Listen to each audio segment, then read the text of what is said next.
बाबा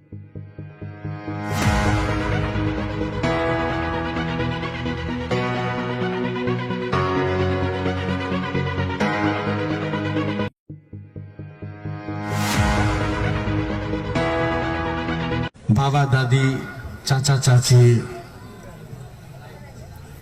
बुआ बुची, भैया भौजी लगायत समस्त जनता के हम पहला कोटि कोटि प्रणाम करना चाहे, धन्यवाद देना चाहे।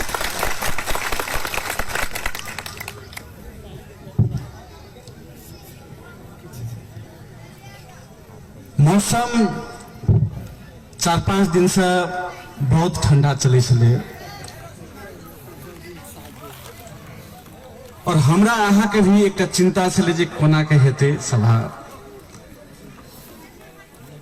लेकिन ईश्वर का हम सब धन्यवाद दियो जे कम से कम सभा के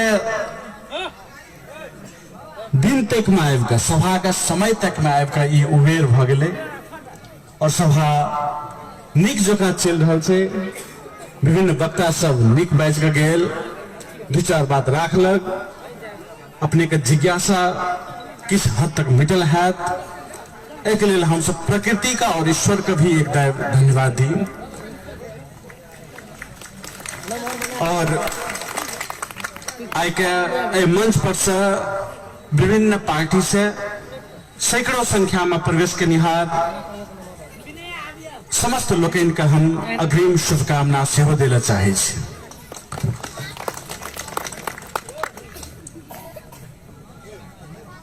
और ये भाषण या हम किस बाजे छी, तो बहुत लोग जिला से बाहर भी बहुत लोग सुने छे, तई कारण से एहन भाषा जे सब लोग बुझ सके बाजने हमरा किस जरूरी भ जाए छे, तो आगाड़ी में हम हिंदी में कहे के कोशिश करब।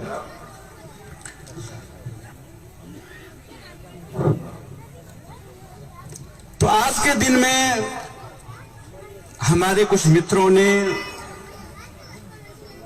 जो यहां पर कह के गए, उनसे काफी बातों को, पुरानी बातें तरोताजा होती है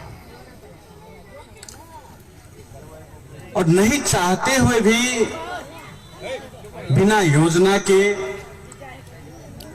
आज हम कुछ उस बात को याद करना चाहते हैं।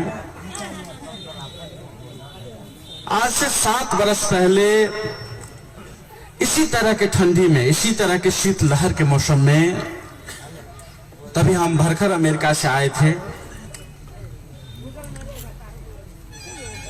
और अमेरिका से आने की वजह भी ये नहीं था कि राजनीति करना है, राजनीति हमारी विरासत है, हमारे परिवार में कोई मंत्री हुए हैं, वड़ाध्यक्ष हुए हैं, गौपालिका अध्यक्ष हुए हैं, ऐसी कोई बात नहीं थी।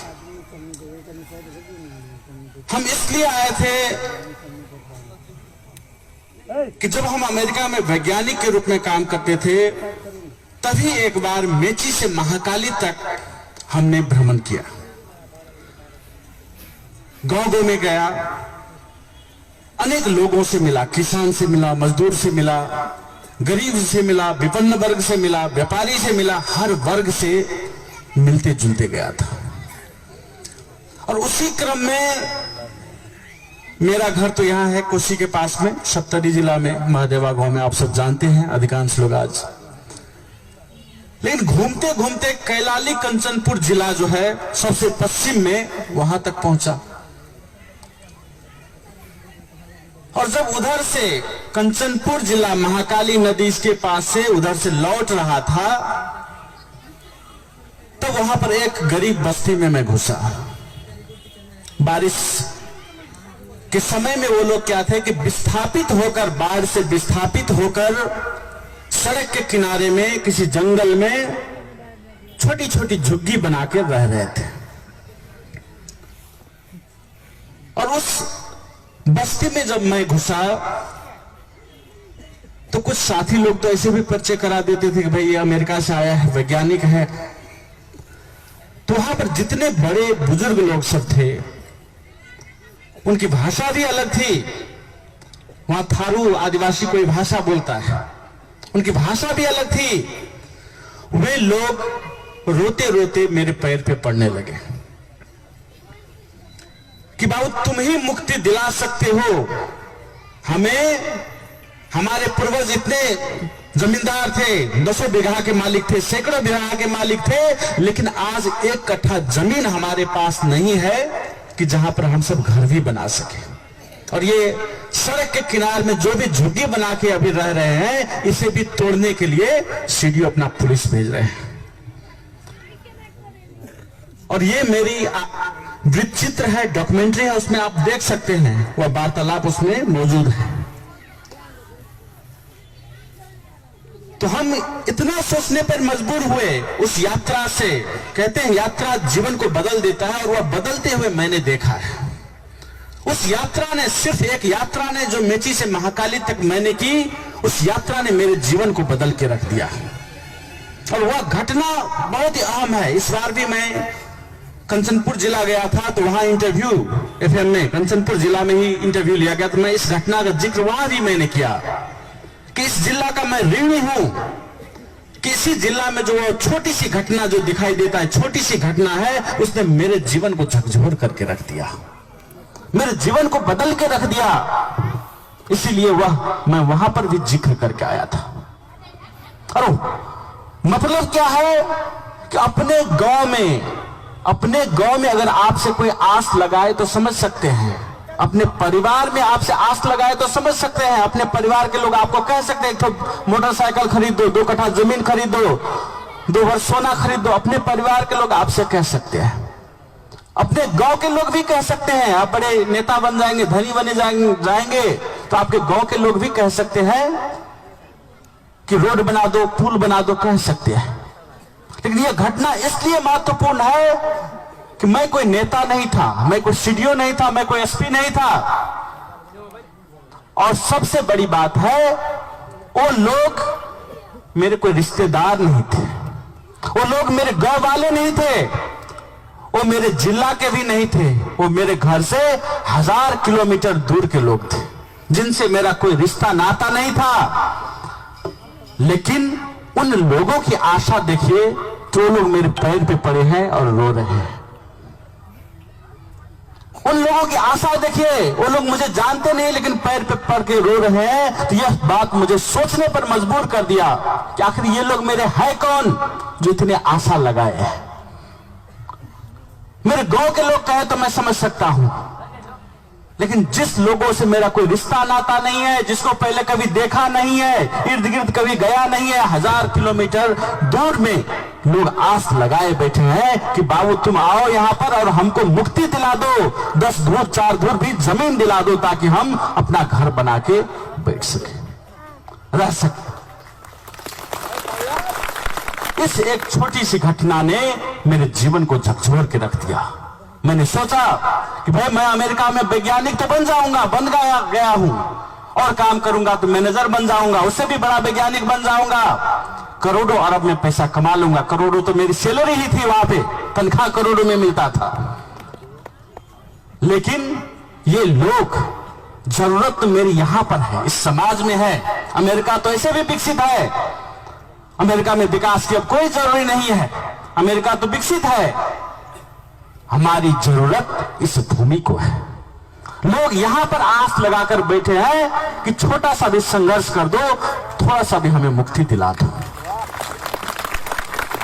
नहीं तो राजनीति से मेरे क्लासमेट सब यहां पर बैठे हैं, आप पूछ सकते हैं, मेरा कोई राजनीति से कोई लेना देना नहीं था। कभी मैं कॉलेज में वोट तक गिराने नहीं गया था, मैं ऐसा आदमी था। लेकिन उस घटना ने उस जीवन को झकझोर के रख दिया। और मैं इसलिए भी यह जिक्र कर रहा हूं क्योंकि यहां पर बहुत आप सब बड़े बुजुर्ग लोग सब बैठे हैं, जिन्होंने बहुत लंबा संघर्ष किया है। इनमें ये लोग भी, ऐसे लोग भी बैठे होंगे जिन्होंने 2007 साल की क्रांति में भाग लिया होगा, जिन्होंने 2007 साल में राणा को फेंककर लोकतंत्र लाने के लिए संघर्ष किया होगा। ऐसे भी बुजुर्ग लोग यहां पर मौजूद होंगे। ऐसे बहुत सारे लोग मौजूद होंगे जिन्होंने कांग्रेस को 2007 साल से पालकर अभी तक रखा है, जिन्होंने कांग्रेस को पालने के लिए अपने घर के सारे बासमती चावल और अपने पोखर के सारे मछली मार के कांग्रेसी नेता को खिलाकर दे दिया। ऐसे भी लोग होंगे, ऐसे भी लोग होंगे, क्योंकि 2051 साल में ही एमआलए की सरकार बनी थी ना, आज 25 वर्ष से ज्यादा हो गए। कांग्रेस का सरकार तो 70 वर्ष से देखे, 2007 साल से देख रहे हैं। एमआलए की, कम्युनिस्ट की सरकार भी देखे हुए 25 वर्ष हो गया है। लेकिन सोचने वाली बात यह है कि इतने सारे बरस पहले तो राणा को दोष दे देते थे, राजा को दोष दे देते थे, अब तो जनता का सरकार आ गया, कहने के लिए लोकतंत्र है। तो लोकतंत्र में लोगों के पास नागरिकता क्यों नहीं है? लोगों के पास भूमि क्यों नहीं है? उन्हीं लोगों के पास फारूक कमैया कमलरी अभी भी क्यों बने हुए हैं? अभी भी यहां पर गुलामी प्रथा क्यों है? अभी भी हरवा चरवा क्यों है? अभी भी लोगों के पास अपने घर तक बनाने के लिए भूमि क्यों नहीं है? अभी तक दलित में 45% दलित भूमिहीन क्यों है? अभी भी मुस्लिम में 40%, सैकड़ा में 41 मुस्लिम के पास कोई जमीन नहीं है। मुसहर का लेंगे 79% मुसहर समुदाय के लोगों के पास कोई भूमि नहीं है, जबकि वो लोग यहां पर सैकड़ों हजारों बरस से रहते आए हैं। तो हम आप सबसे ये सवाल करना चाहते हैं कि हमने उस कांग्रेस को 70 बरस से पाल के यहां पर जिता कर क्या किए? हम उस एमआलए को 25 बरस से झेल कर क्या किए? और हम सब उसके पिछलग्गू जो कुछ दल है उसको भी तो 10-15 वर्ष से झेल रहे हैं। उसको झेल कर क्या किए? कहां पर समस्या का समाधान हो गया? कहां पर भूमि मिल गया? कहां पर रोजगारी मिल गई? अगर रोजगारी मिल गई रहती, आज कांग्रेस एमआलए और उसके पिछलग्गू जो है समाजवादी राजपा है कुछ किए रहते, आज हमारे घर घर से लोग विदेश में जाकर मरने के लिए नहीं आगे बढ़ते। आज हर एक घर से विदेश में लोग जाने पर मजबूर हैं। वहां पर कैसे हालात में काम करते हैं? कड़े से कड़े धूप 50 डिग्री सेल्सियस रहता है। लोग उस धूप में अगर हम सब चले जाएंगे तो भी मूर्छित पड़ जाएंगे। फिर 50-100 मंजिला के ऊपर में चढ़कर काम करते हैं। नीचे एम्बुलेंस लगा रहता है कि कब वो आदमी गिरेगा, ऊपर से उसको हॉस्पिटल में भरना करेंगे। ऐसे जान पर खेल कर तब आज यहां पर पैसा भेजते हैं और उससे हमारा चूल्हा जल रहा है। उससे हमारे जितने भी भाई हैं, आपके जो पोता है, आपका जो बेटा है, ऐसे मेहनत करके विदेशी भूमि में ऐसे मेहनत करते हैं, तब जाकर यहां पर चूल्हा जलता है। अगर ये कांग्रेस एमआलए कुछ किए रहते तो आज यहां पर रोजगारी रहती। 70 वर्ष से उनका शासन रहा है, 25 वर्ष से कम्युनिस्ट का शासन रहा है। अगर वो लोग आज कुछ किए रहते तो यहां पर कोई भी आदमी भूमिहीन नहीं होता। हर एक के पास घर घर में रोजगारी होती। ये बड़ी बात नहीं है। भारत आजाद हुए कितने वर्ष हुए? देख लीजिए, भारत आजाद जब हुआ उसी समय यहां भी लोकतंत्र आया लगभग। आज भारत क्या कर रहा है? सैटेलाइट उड़ा रहा है और हम सब भूखे मर रहे हैं। ये हालात लाने के लिए ये जिम्मेदार दल सब यही कांग्रेस एमआलए कम्युनिस्ट, यही राजनीतिक दल और यही सत्ता शासन शासक वर्ग रहा है। ये होला कि राजमार्ग जो आप देख रहे हैं, देखते देखते दशकों हो गया, 50 वर्ष से देख रहे हैं, 25 वर्ष से ज्यादा तो इसका उद्घाटन किया हुआ हो गया, लेकिन ये बनने का नाम नहीं ले रहा और बनेगा भी नहीं। पहाड़ में हाईवे बना तो तुरंत तैयार हो गया, देखते हैं पहाड़ में तुरंत तैयार हो गया, और ये हाईवे 25 वर्ष 30 वर्ष हो गया उद्घाटन किए हुए, बनने का नाम नहीं ले रहा। उधर दूसरा हाईवे मदन भंडारी हाईवे भी अब खींचने लगा है। इधर एक हाईवे पूरा नहीं हो रहा है, एक पुल पूरा नहीं हो रहा है। आपके नगर पालिका का, आपकी इस सुखीपुर नगर पालिका में एक पुल पूरा नहीं हो रहा, और उधर शहर पे शहर बसाया जा रहा है, रोड पे रोड खींचा जा रहा है, विकास पर विकास किया जा रहा है। आज से 30 वर्ष 40 वर्ष पहले सप्तरी सिरहा जिला बहुत पढ़े लिखे जिला में माना जाता था। उस समय पहाड़ में एक आदमी पढ़ा हुआ नहीं मिलता था पूरे गांव भर में।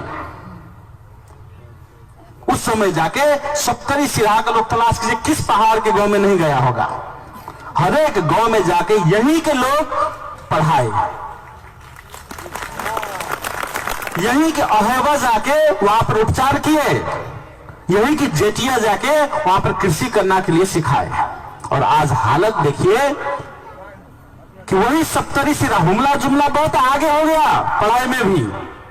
सप्तरी सिरा, महोत्तरी, रौथट, ये सबसे पीछे पड़ गया। ये क्यों हुआ?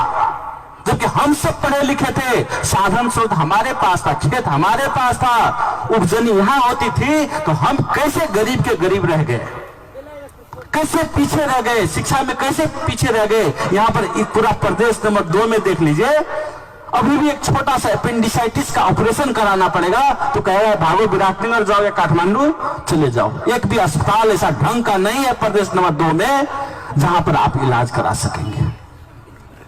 एक भी कॉलेज ढंग का नहीं है। जो कॉलेज था उसका हालत तो देखिए, ये कॉलेज 25-30 वर्ष जो जनकपुर का कॉलेज था, राजविराज का कॉलेज था, कितना नाम चलता था पढ़ाई के लिए। आज वह कॉलेज इस तरह बिखरने के लिए मजबूर क्यों हुआ? अपने आप तो नहीं हुआ होगा। तो ये षड्यंत्र है जिसे हमें पहचानना है। अगर कांग्रेस, एमआलए, कम्युनिस्ट ये सब अगर सच्चे दिल से चाहते कि मधेशियों को अधिकार मिल जाए तो आज मिल गया रहता। लेकिन ये सब जो मधेशियों के पास मौजूद भी है उसे ये सब छीनने में लगे हैं। जो कॉलेज था उसको ध्वस्त करने में लगे हैं, जो रोड था उसे ध्वस्त करने में लगे हैं, जो भी कुछ था यहां पर उससे ध्वस्त करने में लगे हैं। और देखते करते हैं जितना भी सरकारी कार्यालय भी है वो उठा उठा कर हाईवे साइड में ले जा रहा है, उठा उठा के पहाड़ के साइड में ले जा रहा है। यहां पर कुछ छोड़ेगा नहीं, यहां पर कोई रोजगारी नहीं देने वाला है। हम सब भ्रम में जी रहे हैं अभी भी। अरे जो रोजगारी था वो तो छीन के ले गया, वो सब जो रोजगारी था वो छीन के ले गया। जो कृषि था, हमारा कृषि व्यवस्था, राणा ने भी इतना शोषण नहीं किया था। राणा ने भी चंद्र नहर बना दिया था कि यहाँ की जनता उपजनी होगा तो अब हम कुछ लेंगे भी, जनता गरीब होगा तो सब टैक्स भी कैसे लेंगे। राणा भी उतना अच्छा सोचता था। लेकिन ये लोग उस नहर को मरम्मत तक नहीं किए। नया नहर बनाने की तो बातें छोड़िए, उसको पहाड़ में जो चाहिए, उसको पहाड़ के लोगों को जो चाहिए वो बॉर्डर से सीधे आने देता है। उसको डीजल पेट्रोल चाहिए तो डीजल पेट्रोल लाने के लिए कोई रोक नहीं है, वो ले जाएगा। लेकिन मधेसी किसान को खाद चाहिए, अभी गांव में देने के लिए खाद चाहिए तो खाद लाने नहीं देगा, वो खाद लाने नहीं देगा। खाद आधा बोरा लाएंगे तो गोली चलाता है। भाई वो बम थोड़ी है, आधा बोरा खाद चलना है। तो ये विभेद क्यों हो रहा है? कि वो समझता है कि मधेसी गरीब रहेगा तभी दबा हुआ रहेगा, मधेसी का कभी तरक्की ना हो, उन्नति ना हो, इसीलिए ऐसे नीति लाता है। वो चावल सीधे, उसको चावल चाहिए तो सीधे चावल ले जाने देता है बॉर्डर से। चावल ले आने में कोई रोक नहीं है, वो खरीदता है चावल, अरब में चावल खरीदता है। लेकिन हमारे लिए जब जरूरत पड़ती है खाद की, वो खाद लाने नहीं देगा। हमारे लिए जरूरत पड़ती है पंपिंग सेट की, वो लाने नहीं देगा। क्योंकि कृषि व्यवस्था को उसे तोड़ना है। जब तक यहाँ की कृषि व्यवस्था मजबूत थी तब तक यहाँ के आदमी झुकते नहीं थे। ऐसे भी थ्रेट देता था तो हमारे पास खेत था, खेत है, हम खेते में खेती करके खाएंगे, उसके आगे हम सब झुकते नहीं थे। लेकिन आज के दिन में वो थ्रेट देने लायक हम सब नहीं रह गए, क्योंकि अब तो खेती होता ही नहीं। खेती घाटा का व्यापार हो गया है। खाद खरीदो, बिया खरीदो, लेबर को पैसा दो, और बाद में क्या करता है, भाव इतना गिरा देता है नेपाल सरकार कि उससे सस्ता हो जाता है वो इंडिया का चावल, सस्ता हो जाता है। अपने प्रोडक्ट का कोई यहाँ वैल्यू नहीं है। अब ये उखू वाला किसान सब की हालत देखिए, अभी गए हैं काठमांडू में इस ठंडक में हड़ताल करने के लिए। नेपाल सरकार चीनी खरीदेगी बाहर से, लेकिन अपने ही उखू वाला किसान को, उखू किसान का उखू ले लिया, उसका पैसा नहीं दे रहा है। उसका कोई अनुदान जो मिलना चाहिए वो नहीं दे रहा है। उसका जानबूझ के रीढ़ की हड्डी जो है किसानों की तोड़ रहा है, ताकि वो क्या करेगा, ऋण लेगा, बाद में अपना खेत बेचेगा और उसका पत्ता साफ, मधेसी का यहाँ क्या होगा, पत्ता साफ हो जाएगा। हमारे थारू समुदाय को देखिए, सारे पहले हजारों हजार बीघा खेत उसके पास था, हजारों बीघा खेत के मालिक थे, ऐसे ही ऋण में डुबोते डुबोते क्या किया, उसका सारा जमीन हड़प के ले लिया। जो सरकार बॉर्डर के पार से आप एक पॉलिथीन कुछ भी लाइए तो चेक करता है, बॉर्डर के उस पार से एक पॉलिथीन में कुछ भी लाइए, एक तौलिया लाइए तो भी चेक करके वो किचकिच करता है। ऐसे सरकार दहेज प्रथा को नहीं रोक सकता है। जो एक प्लास्टिक में आप क्या ला रहे हैं बॉर्डर के पार से, वो चेक कर सकता है, वो रोक सकता है। वो चाहता तो यहाँ पर दहेज प्रथा नहीं रोक सकता था, लेकिन वो जानबूझ के नहीं रोकता है ताकि यह व्यवस्था फैलता रहेगा, तभी मधेसी अपना खेत बेचता रहेगा और यहाँ से विस्थापित होता रहेगा। तो जानबूझ के एक षड्यंत्र है, जानबूझकर षड्यंत्र है। इस कांग्रेस एमएलए सब मिलकर कर रहे हैं ताकि मधेसी लोग अपना खेत बेच बेच कर और यहाँ से भागते जाए, विस्थापित होते जाए, रोहिंग्या इतना ही विस्थापित हो जाए। वो षड्यंत्र है।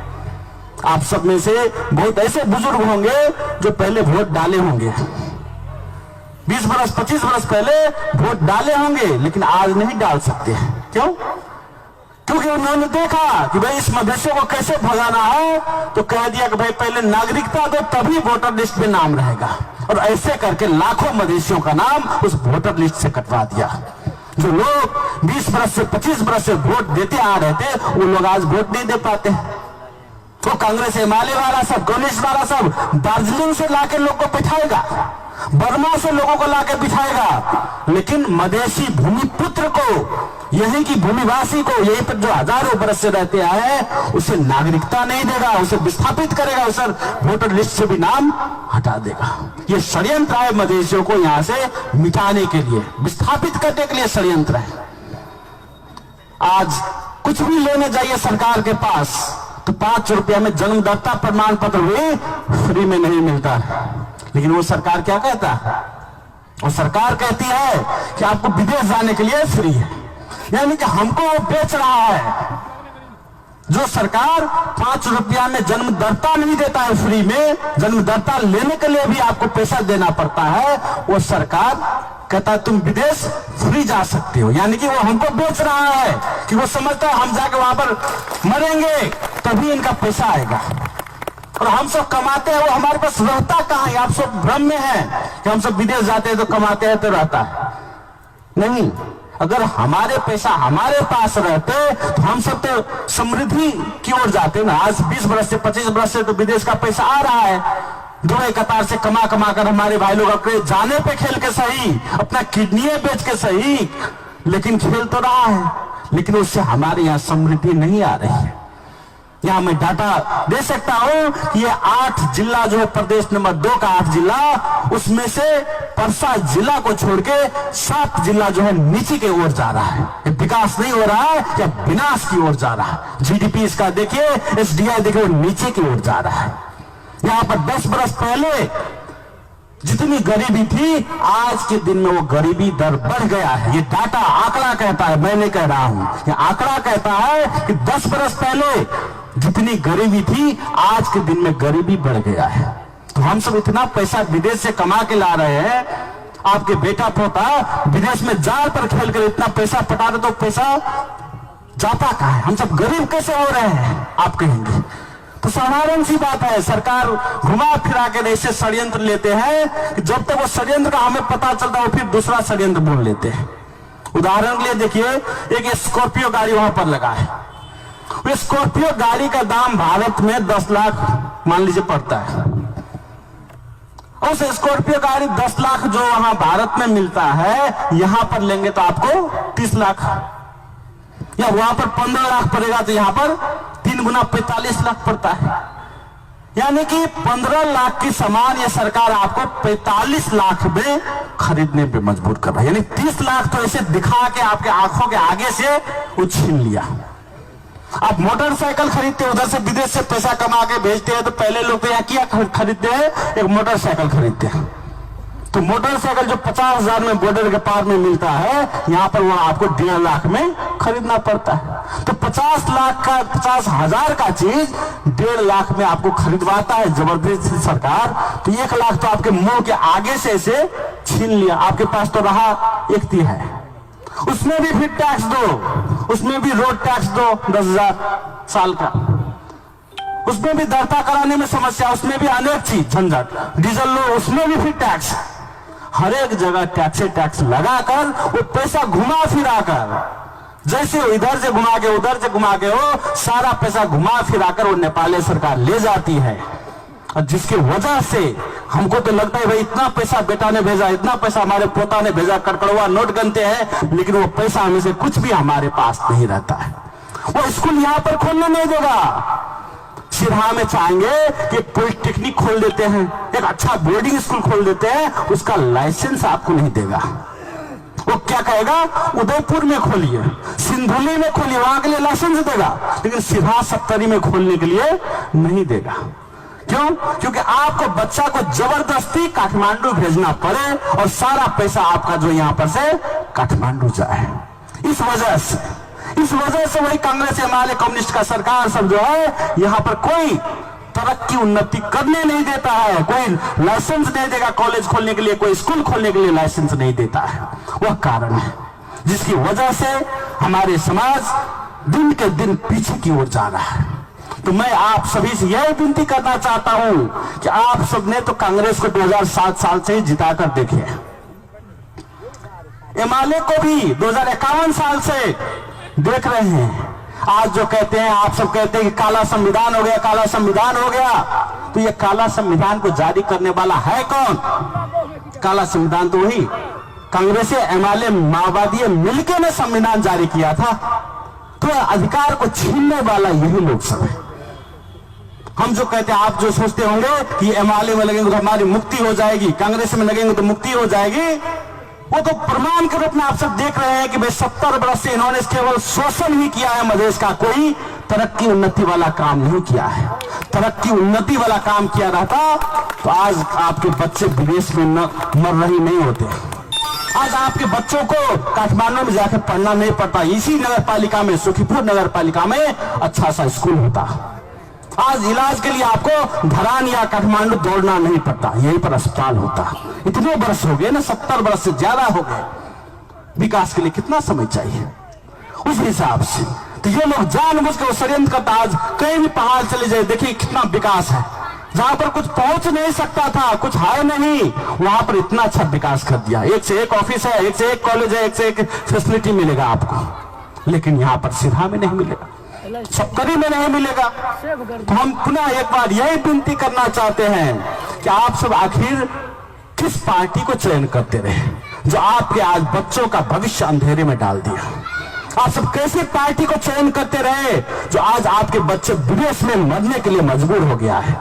यह बात आप सबको एक बार ठहर कर सोचना होगा। ये मत सोचिए कि भाई हमारे बाबा ही कांग्रेस थे तो हम कांग्रेसी हैं, हमारे बाबूजी ही एमएलए थे तो हम भी एमएलए हो जाते हैं। नहीं, जो गलती उन्होंने किया है उसका प्रायश्चित करने का समय है, ताकि आगे की पीढ़ी को वह समस्या झेलना न पड़े।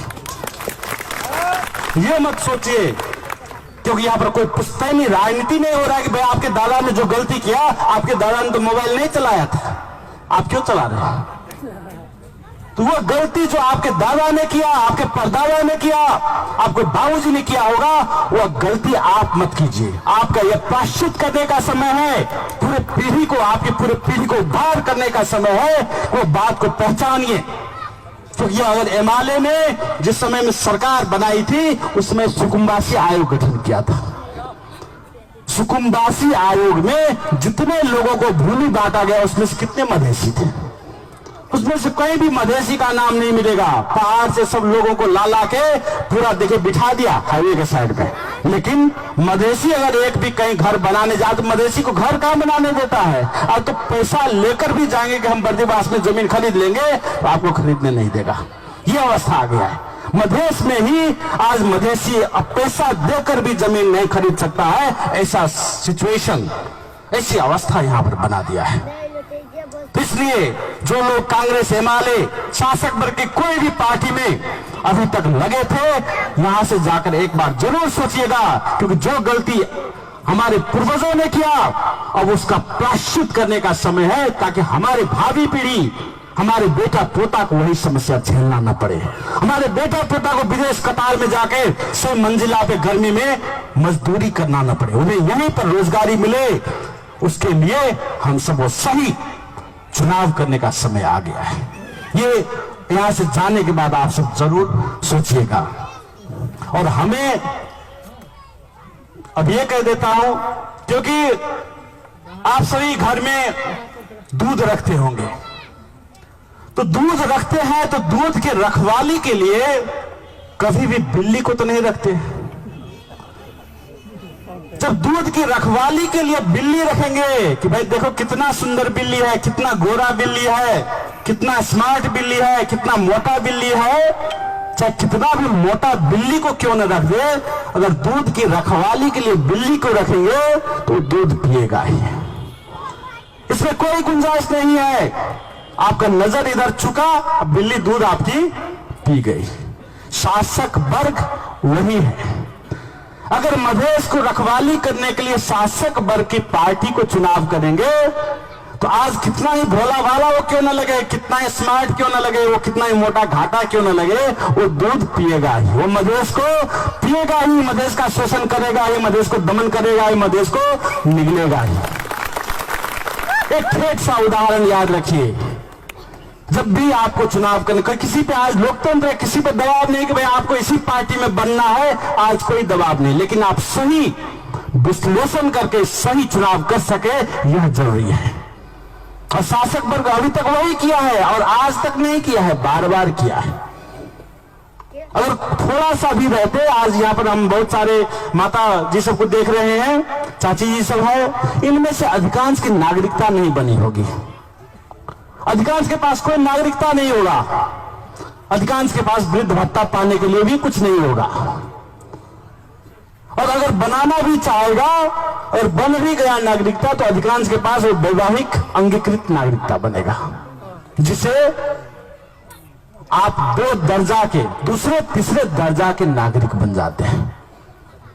ऐसे विभेद संविधान में ही मौजूद है कि आप उसे चाहकर भी समान नागरिक नहीं बना सकते, वो दूसरे तीसरे दर्जा के नागरिक बन जाते हैं।